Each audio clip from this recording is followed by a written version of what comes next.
اس کے بعد مقتول مسلمان کے گھر والوں نے شور مچایا اور یہود کے خلاف مسلمانوں سے فریاد کی۔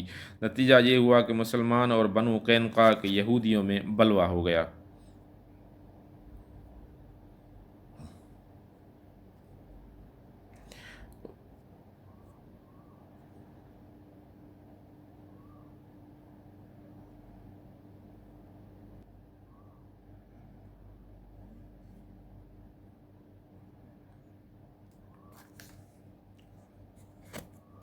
محاصرہ، سپردگی اور جلاوطنی۔ اس واقعے کے بعد رسول اللہ صلی اللہ علیہ وآلہ وسلم کا صبر کا پیمانہ لبریز ہو گیا۔ آپ نے مدینے کا انتظام ابو لبابہ بن عبد المنذر کو سونپا اور خود حضرت حمزہ بن عبد المطلب کے ہاتھ مسلمانوں کے ہاتھ آپ محاصرہ، سپردگی اور جلاوطنی۔ اس واقعے کے بعد رسول اللہ صلی اللہ علیہ وآلہ وسلم کے صبر کا پیمانہ لبریز ہو گیا۔ آپ نے مدینے کا انتظام ابو لبابہ بن عبد المنذر کو سونپا اور خود حضرت حمزہ بن عبد المطلب کے ہاتھ میں مسلمانوں کے فریرہ دے کر اللہ کے لشکر کے ہمراہ بنو قینقاع کا رخ کیا۔ انہوں نے آپ صلی اللہ علیہ وسلم کو دیکھا تو گڑھیوں میں قلعہ بند ہو گئے۔ آپ صلی اللہ علیہ وسلم نے ان کا سختی سے محاصرہ کیا۔ یہ جمعے کا دن تھا اور شوال سن 2 ہجری کی 15 تاریخ کی 15 روز تک، یعنی ہلال ذی القعدہ کے نمودار ہونے تک محاصرہ جاری رہا۔ پھر اللہ تعالیٰ نے ان کے دلوں میں رعب ڈال دیا، جس کی سنت ہی یہ ہے کہ جب وہ کسی قوم کو شکست اور ہزیمت سے دوچار کرنا چاہتا ہے تو ان کے دلوں میں رعب ڈال دیتا ہے۔ چنانچہ بنو قینقاع نے اس شرط پر ہتھیار ڈال دیے کہ رسول اللہ صلی اللہ علیہ وآلہ وسلم ان کی جان اور مال، آل اور اولاد اور عورتوں کے بارے میں جو فیصلہ کریں گے انہیں منظور ہوگا۔ اس کے بعد آپ صلی اللہ علیہ وآلہ وسلم کے حکم سے ان سب کو باندھ دیا گیا۔ لیکن یہی موقع تھا جب عبداللہ ابن ابی نے اپنا منافقانہ کردار ادا کیا۔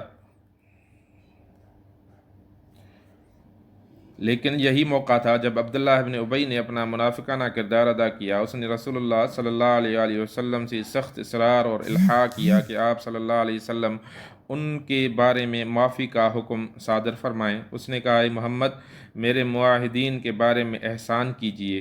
واضح رہے کہ بنو قینقاع خزرج کے حلیف تھے، لیکن رسول اللہ صلی اللہ علیہ وآلہ وسلم نے تاخیر کی۔ اس بنا پر اس نے اپنی بات پھر دہرائی، مگر اب کی بار آپ صلی اللہ علیہ وآلہ وسلم نے اس سے اپنا رخ پھیر لیا، لیکن اس شخص نے آپ کے گریبان میں اپنا ہاتھ ڈال دیا۔ آپ صلی اللہ علیہ وآلہ وسلم نے فرمایا، مجھے چھوڑ دو، اور ایسے غضبناک ہوئے کہ لوگوں نے غصے کی پرچھائیاں آپ صلی اللہ علیہ وآلہ وسلم کے چہرے پر دیکھیں۔ پھر آپ صلی اللہ علیہ وآلہ وسلم نے فرمایا، تجھ پر افسوس، مجھے چھوڑ۔ لیکن یہ منافق اپنے اصرار پر قائم رہا اور بولا، نہیں، بخدا میں آپ کو نہیں چھوڑوں گا یہاں تک کہ آپ میرے معاہدین کے بارے میں احسان فرما دیں گے۔ 400 کھلے جسم کے جوان اور 300 زرہ پوش جنہوں نے مجھے سرخ اور سیاہ سے بچایا تھا، آپ انہیں ایک ہی صبح میں کاٹ کر رکھ دیں گے۔ واللہ میں زبانے کی گردشوں کا خطرہ محسوس کر رہا ہوں۔ بالآخر رسول اللہ صلی اللہ علیہ وآلہ وسلم نے اس منافق کے ساتھ، جس کے اظہار اسلام پر ابھی کوئی 1 مہینہ ہی گزرا تھا، رعایت کا معاملہ کیا اور اس کی خاطر ان سب کی جان بخشی کر دی۔ البتہ انہیں حکم دیا کہ وہ مدینے سے نکل جائیں اور آپ صلی اللہ علیہ وآلہ وسلم کی پڑوس میں نہ رہیں۔ چنانچہ یہ سب ازرعات شام کی طرف چلے گئے اور تھوڑی ہی دنوں کے بعد وہاں اکثر کی موت واقع ہو گئی۔ رسول اللہ صلی اللہ علیہ وآلہ وسلم نے ان کے اموال ضبط کر لیے، جن سے 3 کمانیں، 2 زرہیں، 3 تلواریں اور 3 نیزے اپنے لیے منتخب فرمائے، اور مال غنیمت میں سے خمس بھی نکالا۔ غنائم جمع کرنے کا کام محمد بن مسلمہ نے انجام دیا۔ غزوہ سویق۔ ایک طرف صفوان بن امیہ، یہود اور منافقین اپنی اپنی سازشوں میں مصروف تھے، تو دوسری طرف ابو سفیان بھی کوئی ایسی کارروائی انجام دینے کے ادھیڑ بن میں تھا جس میں بار کم سے کم پڑے لیکن اثر نمایاں ہوں۔ وہ ایسی کارروائی جلد از جلد انجام دے کر اپنی قوم کی آبرو کی حفاظت اور ان کی قوت کا اظہار کرنا چاہتا تھا۔ اس نے نظر مان رکھی تھی کہ جنات کے جنابت کے سبب اس کے سر کو پانی نہ چھو سکے گا یہاں تک کہ محمد سے لڑائی کر لے۔ چنانچہ وہ اپنی پوری قسم قسم پوری کرنے کے لیے 200 سواروں کو لے کر روانہ ہوا اور وادی قنات کے سر پر واقع نیب نامی ایک پہاڑی کے دامن میں خیمہ زن ہوا۔ مدینے سے اس کا فاصلہ کوئی 12 میل ہے، لیکن چونکہ ابو سفیان کو مدینے پر کھلم کھلا حملے کی ہمت نہ ہوئی، اس لیے اس نے ایک ایسی کارروائی انجام دی جسے ڈاکہ زنی سے ملتی جلتی کارروائی کہا جا سکتا ہے۔ اس کی تفصیل یہ ہے کہ وہ رات کی تاریکی میں اطراف مدینہ کے اندر داخل ہوا اور حیہ بن اخطب کے پاس جا کر اس کا دروازہ کھلوایا۔ حیہ نے انجام کے خوف سے انکار کر دیا۔ ابو سفیان پلٹ کر بنو نذیر کے ایک دوسرے سردار سلام بن مشکم کے پاس پہنچا، جو بنو نذیر کا خزانچی بھی تھا۔ ابو سفیان نے اندر آنے کی اجازت چاہی، اس نے اجازت بھی دی اور مہمان نوازی بھی کی، خورات کے علاوہ شراب بھی پلائی اور لوگوں کے پس پردہ حالات سے آگاہ بھی کیا۔ رات کے پچھلے پر ابو سفیان وہاں سے نکل کر اپنے ساتھیوں میں پہنچا اور ان کا ایک دستہ بھیج کر مدینے کے اطراف میں عریض نامی ایک مقام پر حملہ کرا دیا۔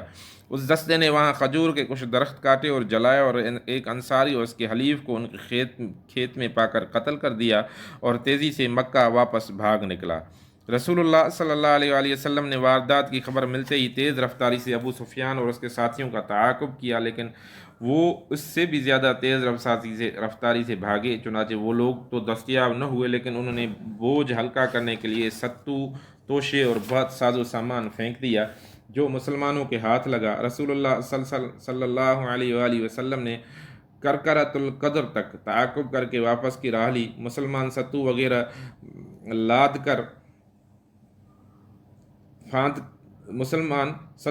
لاد پھاند کر واپس ہوئے اور اس مہم کا آغاز اس مہم کا نام غزوہ سویق رکھ دیا۔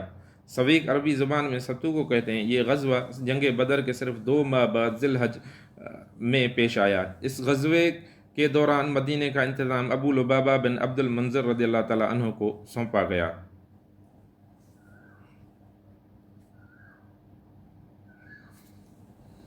5واں غزوہ ذی امر۔ معرکہ بدر واحد کے درمیانی عرصے میں رسول اللہ صلی اللہ علیہ وآلہ وسلم کی زیر قیادت یہ سب سے بڑی فوجی مہم تھی جو محرم سن 3 ہجری میں پیش آئی۔ اس کا سبب یہ تھا کہ مدینے کے ذرائع اطلاعات نے رسول اللہ صلی اللہ علیہ وآلہ وسلم کو یہ اطلاع فراہم کی کہ بنو ثعلبہ اور محارب کی بہت بڑی جمعیت مدینے پر چھاپہ مارنے کے لیے اکٹھی ہو رہی ہے۔ یہ اطلاع ملتے ہی رسول اللہ صلی اللہ علیہ وآلہ وسلم نے مسلمانوں کو تیاری کا حکم دیا اور سوار اور پیادہ پر مشتمل 450 کی نفری لے کر روانہ ہوئے اور حضرت عثمان بن عفان رضی اللہ تعالیٰ عنہ کو مدینے میں اپنا جانشین مقرر فرمایا۔ راستے میں صحابہ نے بنو ثعلبہ کے جبار نامی ایک شخص کو گرفتار کر کے رسول اللہ صلی اللہ علیہ وآلہ وسلم کی خدمت میں حاضر کیا۔ آپ نے اسے اسلام کی دعوت دی، اس نے اسلام قبول کر لیا اور اس کے بعد آپ صلی اللہ علیہ وآلہ وسلم نے اسے حضرت بلال کی رفاقت میں دے دیا اور اس نے راہ شناس کی حیثیت سے مسلمانوں کو دشمن کی سرزمین تک راستہ بتایا۔ ادھر دشمن کے حبش مدینہ کی آمد کی خبر ہوئی تو وہ گرد و پیش کی پہاڑیوں میں بکھر گئے، لیکن نبی صلی اللہ علیہ وآلہ وسلم نے پیش قدمی جاری رکھی اور لشکر کے ہمراہ اس مقام تک تشریف لے گئے جسے دشمن نے اپنی جمعیت کی فراہمی کے لیے منتخب کیا تھا۔ یہ در حقیقت ایک چشمہ تھا جو ذی امر کے نام سے معروف تھا۔ آپ صلی اللہ علیہ وآلہ وسلم نے وہاں بدوؤں پر رعب اور دبدبہ قائم کرنے اور انہیں مسلمانوں کی طاقت کا احساس دلانے کے لیے سفر سن 3 ہجری کا پورا یا تقریباً پورا مہینہ گزار دیا اور اس کے بعد مدینہ تشریف لائے۔ قاب بن اشرف کا قتل۔ یہودیوں میں یہ وہ شخص تھا جسے اسلام اور اہل اسلام سے نہایت سخت عداوت اور جلن تھی۔ یہ نبی صلی اللہ علیہ وآلہ وسلم کو اذیتیں پہنچایا کرتا تھا اور آپ صلی اللہ علیہ وآلہ وسلم کے خلاف جنگ کی کھلم کھلا دعوت دیتا پھرتا تھا۔ اس کا تعلق قبیلہ تے کی شاخ بنو نبہان سے تھا اور اس کی ماں قبیلہ بنو نذیر سے تھی۔ یہ بڑا مالدار اور سرمایہ دار تھا۔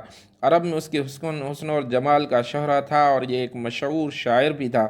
اس کا قلعہ مدینے کے جنوب میں بنو نذیر کی آبادی کے پیچھے واقع تھا۔ اسے جنگ بدر میں مسلمانوں کی فتح اور سرداران قریش کے قتل کی پہلے خبر ملی تو بے سختہ بول اٹھا، کیا واقعتاً ایسا ہوا ہے؟ یہ عرب کے اشراف اور لوگوں کے بادشاہ تھے۔ اگر محمد نے ان کو مار لیا ہے تو روئے زمین کا شکم اس کی پشت سے بہتر ہے۔ روئے زمین کا شکم اس کی پشت سے بہتر ہے۔ اور جب اسے یقینی طور پر اس خبر کا علم ہو گیا تو اللہ کا یہ دشمن رسول اللہ صلی اللہ علیہ وآلہ وسلم اور مسلمانوں کے ہجوم اور دشمنان اسلام کی مدح سرائی پر اتر آیا اور انہیں مسلمانوں کے خلاف بھڑکانے لگا۔ اس سے بھی اس کے جذبات آسودہ نہ ہوئے تو سوار ہو کر قریش کے پاس پہنچا اور مطلب بن ابی وداع سہمی کا مہمان ہوا۔ پھر مشرکین کی غیرت بھڑکانے، ان کی آتش انتقام تیز کرنے اور انہیں نبی صلی اللہ علیہ وآلہ وسلم کے خلاف آمادہ جنگ کرنے کے لیے اشعار کہہ کر ان کے سرداران قریش کا نوحہ اور ماتم شروع کر دیا، جنہیں میدان بدر میں قتل کیے جانے کے بعد کنویں میں پھینک دیا گیا تھا۔ مکے میں اس کی موجودگی کے دوران ابو سفیان اور مشرکین نے اس سے دریافت کیا کہ ہمارا دین تمہارے نزدیک زیادہ پسندیدہ ہے یا محمد اور اس کے ساتھیوں کا، اور دونوں میں کون سا فریق زیادہ ہدایت یافتہ ہے؟ کعب بن اشرف نے کہا، تم لوگ ان سے زیادہ ہدایت یافتہ اور افضل ہو۔ اس سلسلے میں اللہ تعالیٰ نے یہ آیت نازل فرمائی کہ الم تر الی الذین اوتوا نصیبا من الکتاب یؤمنون بالجبت والطاغوت ویقولون للذین کفروا ہؤلاء اہدی من الذین آمنوا سبیلا، کہ تم نے انہیں نہیں دیکھا جنہیں کتاب کا ایک حصہ دیا گیا ہے کہ وہ جبت اور طاغوت پر ایمان رکھتے ہیں، اور کافروں کے متعلق کہتے ہیں کہ یہ لوگ مومنوں سے بڑھ کر ہدایت یافتہ ہیں۔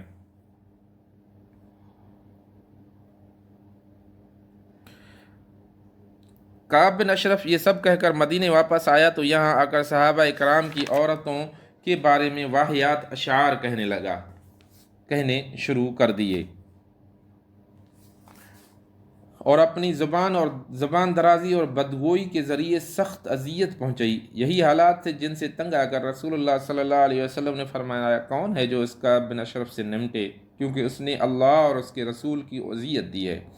اس کے جواب میں محمد بن مسلمہ، عباد بن بشر، ابو نائلہ جن کا نام سلکان بن سلامہ تھا اور جو کعب کے رضائی بھائی تھے، حارث بن اوس اور ابو عبس بن جبر نے اپنی خدمات پیش کی۔ اس مختصر سی کمپنی کی کمان محمد بن مسلمہ تھے۔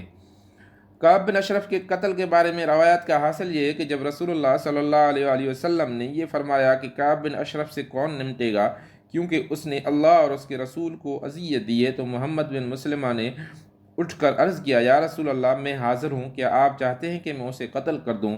آپ صلی اللہ علیہ وآلہ وسلم نے فرمایا، ہاں۔ انہوں نے عرض کیا، تو آپ مجھے کچھ کہنے کی اجازت فرمائے۔ آپ نے فرمایا، کہہ سکتے ہو۔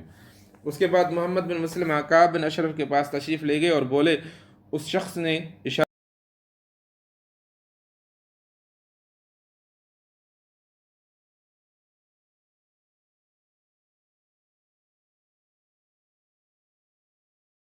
نبی صلی اللہ علیہ وسلم کی طرف تھا، ہم سے صدقہ طلب کیا ہے، اور حقیقت یہ ہے کہ اس نے ہمیں مشقت میں ڈال رکھا ہے۔ کعب نے کہا، واللہ ابھی تم لوگ اور بھی اکتا جاؤ گے۔ محمد بن مسلمہ نے کہا، اب جب کہ ہم اس کے پیروکار بن ہی چکے ہیں تو مناسب نہیں معلوم ہوتا کہ اس کا ساتھ چھوڑ دیں جب تک یہ نہ دیکھ لیں کہ اس کا انجام کیا ہوتا ہے۔ اچھا، ہم چاہتے ہیں کہ آپ ہمیں 1 وسق یا 2 وسق غلہ دے دیں۔ کعب نے کہا، میرے پاس کچھ رہن رکھو۔ محمد بن مسلمہ نے کہا، آپ کون سی چیز پسند کریں گے؟ کعب نے کہا، اپنی عورتوں کو میرے پاس رہن رکھو۔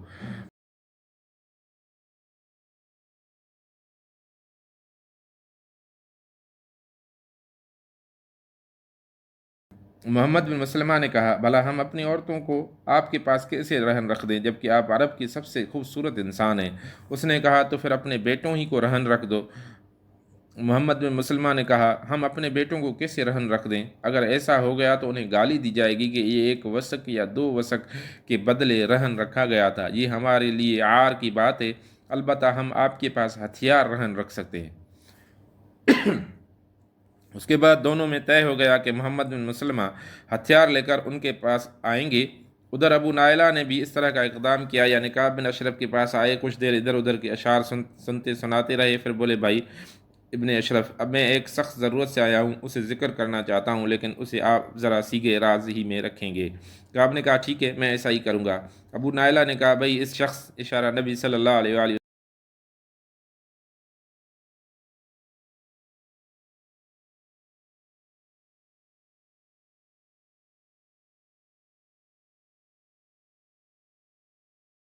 وسلم کی طرف تھا کہ آمد تو ہمارے لیے آزمائش بن گئی ہے، سارا عرب ہمارا دشمن ہو گیا ہے، سب نے ہمارے خلاف اتحاد کر لیا ہے، ہماری راہیں بند ہو گئی ہیں۔ اہل و عیال برباد ہو رہے ہیں، جانوں پر بن آئی ہے، ہم اور ہمارے بال بچے مشقتوں سے چور چور ہیں۔ اس کے بعد انہوں نے کچھ اس ڈھنگ کی گفتگو کی جیسے محمد بن مسلمہ نے کی تھی۔ دوران گفتگو ابو نائلہ نے یہ بھی کہا کہ میرے کچھ رفقا ہیں جن کے خیالات بھی میرے ہی جیسے ہیں، میں انہیں بھی آپ کے پاس لانا چاہتا ہوں، آپ ان کے ہاتھ بھی کچھ بیچیں اور ان پر احسان کریں۔ محمد بن مسلمہ اور ابو نائلہ اپنی اپنی گفتگو کے ذریعے اپنے مقاصد میں کامیاب رہے، کیونکہ اس گفتگو کے بعد ہتھیار اور رفقا سمیت ان دونوں کی آمد پر کعب بن اشرف چونک نہیں سکتا تھا۔ اس ابتدائی مرحلے کی مکمل کر لینے کے بعد 14 ربیع الاول سن 3 ہجری کی چاندنی رات کو یہ مختصر سا دستہ رسول اللہ صلی اللہ علیہ وآلہ وسلم کے پاس جمع ہوا۔ آپ صلی اللہ علیہ وسلم نے بقیع غرقد تک ان کی مشایعت فرمائی، پھر فرمایا اللہ کا نام لے کر جاؤ، اللہ تمہاری مدد فرمائے۔ پھر آپ اپنے گھر پلٹ آئے اور نماز اور مناجات میں مشغول ہو گئے۔ ادھر یہ دستہ کعب بن اشرف کے قلعے کے دامن میں پہنچا تو اسے ابو نائلہ نے قدر زور سے آواز دی۔ آواز سن کر وہ ان کے پاس آنے کے لیے اٹھا تو اس کی بیوی نے، جو ابھی نئی نویلی دلہن تھی، کہا اس وقت کہاں جا رہے ہو؟ میں ایسی آوازیں سن رہی ہوں جس سے گویا خون ٹپک رہا ہے۔ کعب نے کہا یہ تو میرا بھائی محمد بن مسلمہ اور میرا دودھ کا ساتھی ابو نائلہ ہے۔ کریم آدمی کو اگر نیزے کی مار کی طرح بلایا جائے تو اسے پکار پر بھی وہ آ جاتا ہے۔ اس کے بعد وہ باہر آ گیا، خوشبو میں بسا ہوا تھا اور سر سے خوشبو کی لہریں پھوٹ رہی تھیں۔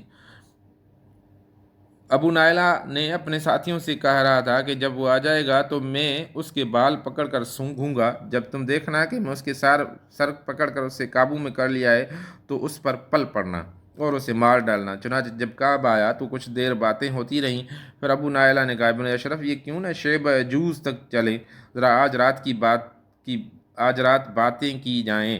اس نے کہا اگر تم چاہتے ہو تو چلتے ہیں۔ اس پر سب لوگ چل پڑے۔ اسی اثنا راہ میں ابو نائلہ نے کہا آج جیسی عمدہ خوشبو تو میں نے کبھی نہیں دیکھی۔ یہ سن کر کعب کا سینہ فخر سے تن گیا، کہنے لگا میرے پاس عرب کی سب سے زیادہ خوشبو والی عورت ہے۔ ابو نائلہ نے کہا اجازت ہو ذرا آپ کا سر سونگھ لوں؟ وہ بولا ہاں ہاں۔ ابو نائلہ نے اس کے سر میں اپنا ہاتھ ڈالا، پھر خود بھی سونگھا اور ساتھیوں کو بھی سونگھایا۔ کچھ اور چلے تو ابو نائلہ نے کہا بھائی ایک بار اور؟ کعب نے کہا ہاں ہاں۔ ابو نائلہ نے پھر وہ حرکت دی یہاں تک کہ وہ مطمئن ہو گیا۔ اس کے بعد کچھ اور چلے تو ابو نائلہ نے کہا کہ بھائی ایک بار اور؟ اس نے کہا ٹھیک ہے۔ اب کی بار ابو نائلہ نے اس کے سر میں ہاتھ ڈال کر ذرا اچھی طرح پکڑ لیا تو بولے لے لو اللہ کے اس دشمن کو۔ اتنے میں اس پر کئی تلواریں پڑیں لیکن کچھ کام نہ دے سکیں۔ یہ دیکھ کر محمد بن مسلمہ نے جھٹ اپنی کدال لی اور اس کے پیڑوں پر لگا کر چڑھ بیٹھے۔ کدال آر پار ہو گئی اور اللہ کا یہ دشمن وہیں ڈھیر ہو گیا۔ حملے کے دوران اس نے اتنی زبردست چیخ لگائی تھی کہ گرد و پیش میں ہلچل مچ گئی اور کوئی ایسا قلعہ باقی نہ بچا تھا جس پر آگ روشن نہ کی گئی ہو، لیکن ہوا کچھ بھی نہیں۔ کارروائی کے دوران حضرت حارث بن اوس کو بعض ساتھیوں کی تلوار کی نوک لگ گئی تھی جس سے وہ زخمی ہو گئے تھے اور ان کے جسم سے خون بہہ رہا تھا۔ چنانچہ واپسی میں جب یہ دستہ حرہ عریض پر پہنچا تو دیکھا حارث ساتھ نہیں ہے، اس لیے سب لوگ وہیں رک گئے۔ تھوڑی دیر بعد حارث بھی ان کے نشانات قدم دیکھتے ہوئے پہنچے۔ وہاں سے لوگوں نے انہیں اٹھا لیا اور بقیع غرقد پہنچ کر اس زور کا نعرہ لگایا کہ رسول اللہ صلی اللہ علیہ وآلہ وسلم کو بھی سنائی پڑا۔ آپ صلی اللہ علیہ وآلہ وسلم سمجھ گئے کہ ان لوگوں نے اسے مار لیا ہے، چنانچہ آپ نے بھی اللہ اکبر کا کہا۔ پھر جب یہ لوگ آپ کی خدمت میں پہنچے تو آپ نے فرمایا افلحت الوجوہ، یہ چہرے کامیاب رہے۔ ان لوگوں نے کہا جس عربی ہے جس کا ترجمہ ہے کہ آپ صلی اللہ علیہ وسلم کا چہرہ بھی اے اللہ کے رسول، اور اس کے ساتھ ہی اس طاغوت کا سر آپ کے سامنے رکھ دیا۔ آپ نے اس کے قتل پر اللہ کی حمد اور ثنا کی اور حارث کے زخم پر لعاب دہن لگا دیا جس سے وہ شفایاب ہو گئے اور آئندہ کبھی تکلیف نہ ہوئی۔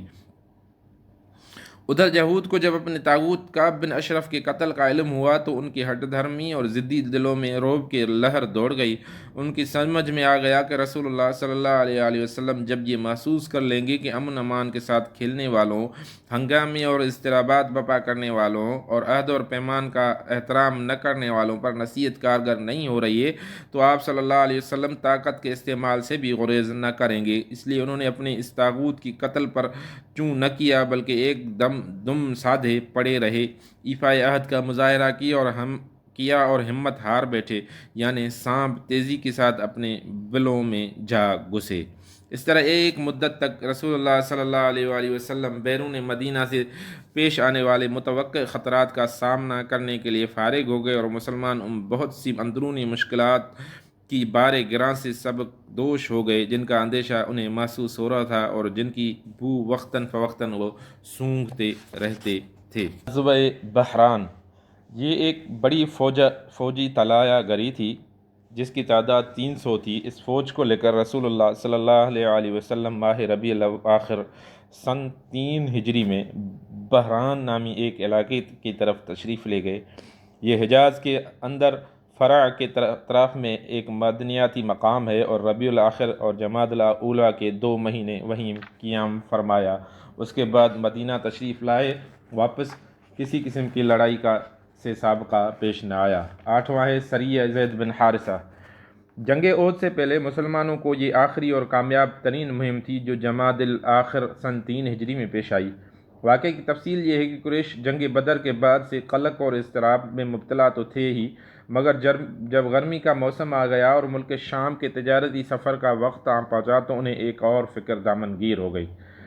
اس کی وضاحت اس سے ہوتی ہے کہ صفوان بن امیہ نے، جسے قریش کی طرف سے اس سال ملک شام جانے والے تجارتی قافلے کا امیر کارواں منتخب کیا گیا تھا، قریش سے کہا، محمد اور اس کے ساتھیوں نے ہمارے تجارتی شاہراہ ہمارے لیے پرصعوبت بنا دی ہے، سمجھ میں نہیں آتا کہ ہم اس کے ساتھیوں سے کیسے نمٹیں۔ وہ ساحل چھوڑ کر ہٹتے ہی نہیں، اور باشندگان ساحل نے ان سے مصالحت کر لی ہے، عام لوگ بھی انہی کے ساتھ ہو گئے ہیں۔ اب سمجھ میں نہیں آتا کہ ہم کون سا راستہ اختیار کریں۔ اگر ہم گھروں ہی میں بیٹھ رہے ہیں تو اپنا اصل مال بھی کھا جائیں گے اور کچھ باقی نہ بچے گا، کیونکہ مکے میں ہماری زندگی کا دار و مدار اسی پر ہے کہ گرمی میں شام اور جاڑے میں حبشہ سے تجارت کریں۔ صفوان کے اس سوال کے بعد اس موضوع پر غور اور خوض شروع ہو گیا۔ آخر اسود بن عبد المطلب نے صفوان سے کہا کہ تم ساحل کا راستہ چھوڑ کر عراق کے راستے سفر کرو۔ واضح رہے کہ یہ راستہ بہت لمبا ہے، نجد سے ہو کر شام جاتا ہے اور مدینہ کے مشرق میں خاصے فاصلے سے گزرتا ہے۔ قریش اس راستے سے بالکل ناواقف تھے، اس لیے اسود بن عبد المطلب نے صفوان کو مشورہ دیا کہ وہ فرات بن حیان کو، جو قبیلہ بکر بن وائل سے تعلق رکھتا تھا، راستہ بتانے کے لیے رہنما رکھ لے، وہ اس سفر میں اس کی رہنمائی کر دے گا۔ اس انتظام کے بعد قریش کا کارواں صفوان بن امیہ کی قیادت میں نئے راستے سے روانہ ہوا، مگر اس کارواں اور اس کے سفر کے پورے منصورے کی خبر مدینہ پہنچ گئی۔ ہوا یہ کہ سلیط بن نعمان جو مسلمان ہو چکے تھے، نعیم بن مسعود کے ساتھ جو ابھی مسلمان نہ ہوئے تھے، بادہ نوشی کی ایک مجلس میں جمع ہوئے۔ یہ شراب کی حرمت سے پہلے کا واقعہ ہے۔ جب نعیم پر نشے کا غلبہ ہوا تو انہوں نے قافلے اور اس کے سفر کی پوری منصوبے کی تفصیل بیان کر ڈالی۔ سلیط پوری برق رفتاری کے ساتھ خدمت نبوی میں حاضر ہوئے اور ساری تفصیل کہہ سنائی۔ رسول اللہ صلی اللہ علیہ وآلہ وسلم نے فوراً حملے کی تیاری کی اور 100 سواروں کا ایک رسالہ حضرت زید بن حارثہ کلبی رضی اللہ تعالیٰ عنہ کی کمان میں دے کر روانہ کر دیا۔ حضرت زید نے نہایت تیزی سے راستہ طے کیا اور ابھی قریش کا قافلہ بالکل بے خبری کے عالم میں کردہ نامی ایک چشمر پر پڑاؤ ڈالنے کے لیے اتر رہا تھا کہ اسے جا لیا اور اچانک یلغار کر کے پورے قافلے پر قبضہ کر لیا۔ صفوان بن امیہ اور دیگر محافظان کاروان کو بھاگنے کے سوا کوئی چارہ کار نظر نہ آیا۔ مسلمانوں نے قافلے کے رہنما فرات بن حیان کو، اور کہا جاتا ہے کہ مزید 2 آدمیوں کو گرفتار کر لیا۔ ظروف اور چاندی کی بہت بڑی مقدار جو قافلے کے پاس تھی اور جس کا اندازہ 1 لاکھ درہم تھا، بطور غنیمت ہاتھ آئی۔ رسول اللہ صلی اللہ علیہ وسلم نے خمس نکال کر مال غنیمت رسالے کے افراد پر تقسیم کر دیا، اور فرات بن حیان نے نبی صلی اللہ علیہ وآلہ وسلم کی دست مبارک پر اسلام قبول کر لیا۔ بدر کے بعد قریش کے لیے یہ سب سے علم انگیز واقعہ تھا جس سے ان کی قلق اور اضطراب اور غم اور علم میں مزید اضافہ ہو گیا۔ اب ان کے سامنے 2 ہی راستے تھے، یا تو اپنا کبر اور غرور چھوڑ کر مسلمانوں سے صلح کر لیں، یا پھر بھرپور جنگ کر کے اپنی عزت رفتہ اور مجد گزشتہ کو واپس لائیں اور مسلمانوں کی قوت کو اس طرح توڑ دیں کہ وہ دوبارہ سر نہ اٹھا سکیں۔ قریش مکہ نے اسی دوسرے راستے کا انتخاب کیا۔ چنانچہ اس واقعے کے بعد قریش کا جوش انتقام کچھ اور بڑھ گیا اور اس نے مسلمانوں سے ٹکر لینے اور ان کے دیار میں گھس کر ان پر حملہ کرنے کے لیے بھرپور تیاری شروع کر دی۔ اس طرح پچھلے واقعات کے علاوہ یہ واقعہ بھی معرکہ احد کا خاص عامل ہے۔ یہ تھا ہمارا آج کا ایپیسوڈ۔ مجھے امید ہے کہ آپ کو یہ ضرور پسند آیا ہوگا۔ اللہ تعالی ہمیں اور آپ سب کو نبی علیہ الصلاۃ والسلام کے عشق اور محبت عطا فرمائے۔ اگر یہ میری کوشش آپ کو پسند آتی ہے، اللہ کرے کہ پسند آئے، اور نبی علیہ الصلاۃ والسلام کی خدمت میں جو میں یہ کوشش کر رہا ہوں ان کی زندگی پر اللہ تعالیٰ مجھے اس کا اجر عطا فرمائے، نبی علیہ الصلاۃ والسلام کی محبت عطا فرمائے، اس کا عشق عطا فرمائے، اور قیامت میں ہمیں اس کی شفاعت سے بہرہوند فرمائے۔ اللہ تعالیٰ آپ کو خوش رکھے۔ اگر یہ اپنے دوستوں کے ساتھ شیئر کریں گے تو اللہ تعالیٰ آپ کو جزائے خیر دے۔ السلام علیکم۔